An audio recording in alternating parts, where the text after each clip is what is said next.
21 ब्रह्मांड का स्वामी है ये ब्रह्म।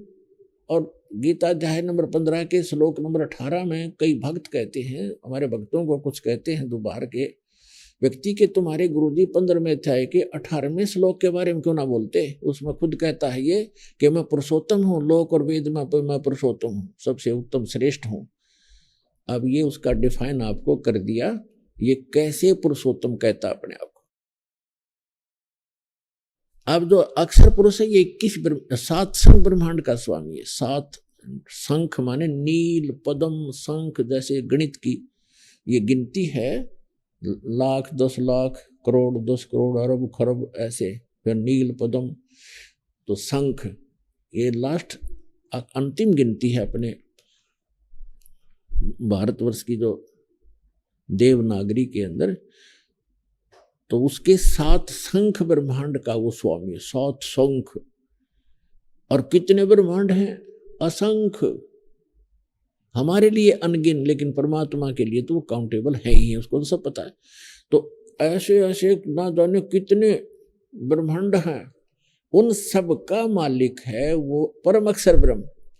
और वो रहता ऊपर सतलोक के अंदर शाश्वत स्थान में, और हम सभी और आप भी वहीं रहा करते थे। आप जी यहां आ गए अपने बालक बुद्धि से गलती करके।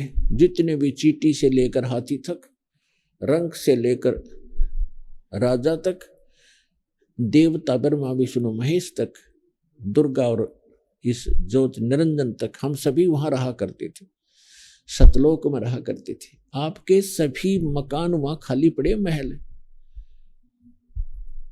आपने यहां तो आप प्रत्येक प्राणी चाहता है कि बड़ी कोठी हो, जिसको भी जरा सी कोई पोस्ट मिल जाती है, या जिसके पास कोई पैसे अपने पेट के निर्वाह से ज्यादा हो जाते हैं, तो उसकी वृत्ति क्या होती है? बढ़िया कोठी बनाऊं, चारों तरफ पार्क हो, आगे बाग बगीचे हो, उसमें झरने बह रहे हो, झूले डाल रखे हो। आपने देखा ये नकली सुख यहाँ ट्राई करते हैं बनाने की, को छोटा मोटा अच्छी पोस्ट हो, उसके कोठी में कि तो झूला लग रहा है, कि तो छोटे मोटे फुहारे लग रहे हैं, कोई पार्क बना रखा है। तो ये तो है नकली अस्थाई, कल मृत्यु हो जाए ये साथ नहीं चलेंगे।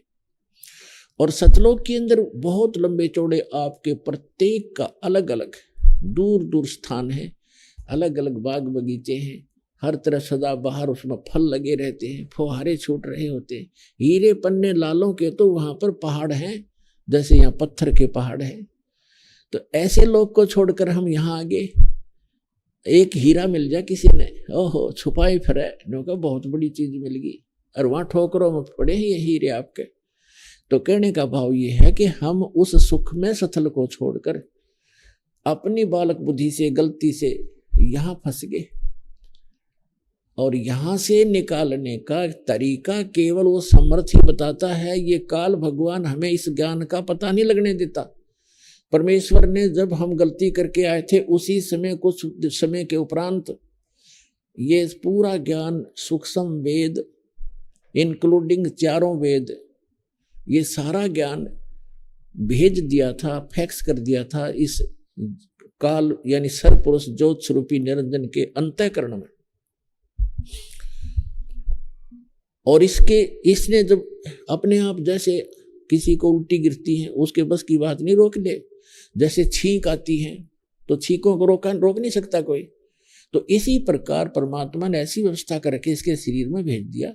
कुछ समय के बाद इसने ऐसी छींक आई और एकदम ये 4 वेद बाहर आ गए, समुद्र के ऊपर गिर गए, एक सुंदर सुसज्जित ट्रे के ऊपर। इसने 4 वेद उठाए, एक ही वेद था ये, इसने उसको पढ़ा।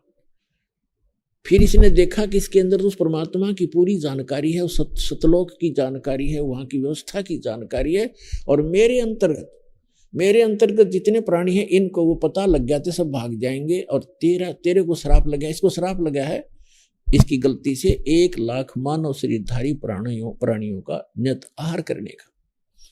तो इसको इस उद्देश्य से इसने उस सूक्ष्म वेद का वो पार्ट, वो अंग उसको निकाल दिया उसमें से, जिसमें उस लोक की जानकारी और उस भक्ति की विधि थी, वो थी भले ही कोड वर्ड्स में।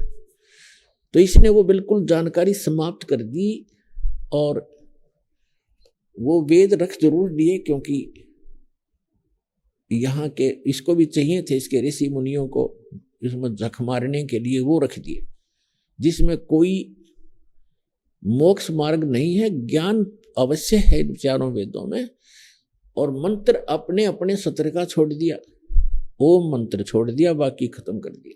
तो जिस कारण से इस कंप्लीट स्पिरिचुअल नॉलेज को, यानी सारे दातम ज्ञान को और कंप्लीट मेथड ऑफ वर्शिप को, वे ऑफ वर्शिप को, कंप्लीट कोर्स, पूर्ण ये मोक्ष भक्ति मोक्ष मार्ग को, मोक्ष विधि को और संपूर्ण कर्मों की जानकारी देने के लिए, इन सब को बताने के लिए वो परमेश्वर स्वयं आता, उस अक्षति को पूर्ति करने के लिए